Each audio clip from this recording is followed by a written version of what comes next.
ఇచ్చేసినటువంటి పుర ప్రముఖులకు, పత్రికా విలేకరులకు, ఎలక్ట్రానిక్ అండ్ ప్రింట్ మీడియా ఇచ్చేసినటువంటి కార్యకర్తలందరికీ మరొకసారి నా యొక్క నమస్కారాన్ని తెలియజేసుకుంటున్నాను.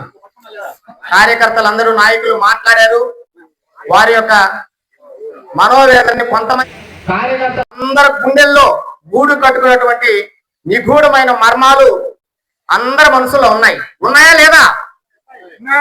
ఉన్నాయా లేదా? అందరూ చెప్పేదానికి సంసిద్ధంగా ఉన్నారు. కాబట్టి కష్టించి పనిచేసినటువంటి కార్యకర్తలు గుర్తించాలని నేను అధిష్టానానికి విన్నవించుకుంటున్నాం.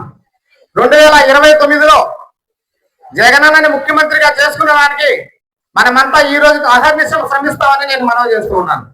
మనకు జగనన్న నాయకత్వంలో జగనన్నే మనకు ముఖ్యమంత్రిగా ఉండాలని మనస్ఫూర్తిగా వైఎస్ఆర్సీపీ కార్యకర్తలందరూ కోరుకుంటున్నారు. ప్రతి ఒక్కరూ జగనన్నే కావాలి, జగనన్నే ముఖ్యమంత్రిగా ఉండాలని కోరుకుంటున్నాం. కాకపోతే ఒకరోజు అల్లూరులో జగనన్న మాకు దిక్కెవరని ఒక ఫ్లెక్స్ వెలిసింది. మీ అందరికీ విదితమే. ఆ రోజు నేను బాధపడ్డ ఒక కార్యకర్తగా, ఏందబ్బా ఇటువంటి ఫ్లెక్సీ ఉందని. కానీ ఈ రోజు అది 101% నేను జగనన్న మాకు దిక్కెవరు అనే పరిస్థితి మన మండలంలో ఏర్పడింది. మన పదవులు ఇచ్చారు. పదవుల లిస్టు చూస్తే కూటమి ప్రభుత్వంలో తెలుగుదేశం నాయకులు కూడా పదవులు రాస్తున్నారు. అందులో ఎంత దారుణమైన పరిస్థితి అంటే ఇది మామూలు దారుణమైన పరిస్థితి కాదు. కష్టం చేసిన కార్యకర్తలకు తెలియదా? అధిష్టానానికి తెలియదా? శ్రమించి పని చేపించి ఓట్లు వేయించుకొని రేపు రోజులు కష్టం చేశాం. మేము 2 ఎలక్షన్లు 3 ఎలక్షన్లు మేము పనిచేసాం. 3 ఎలక్షన్ లో ప్రజలు అంతిమ తీర్పునిచ్చారు. అది జగన్మోహన్ రెడ్డిగా ఇచ్చారు తీర్పు.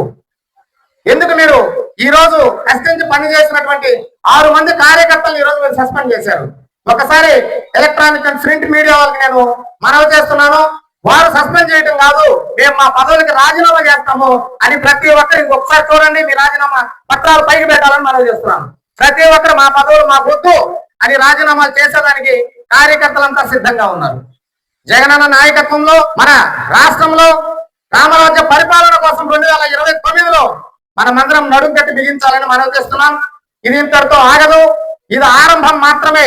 ఊరు గ్రామ గ్రామాన ప్రతి పంచాయతీలో ప్రతి మండలంలో ఇటువంటి కార్యకర్తల మనోవేద కార్యకర్తలు ప్రారంభమవుతాయి. ఈ యొక్క నాయకత్వాన్ని, నిరంకుశమైనటువంటి నాయకత్వానికి నాంది పలికిందాకా మేము అహర్నిశలు నిద్రపోమని ప్రతిజ్ఞ చేస్తున్నాం. ప్రతి ఒక్కరు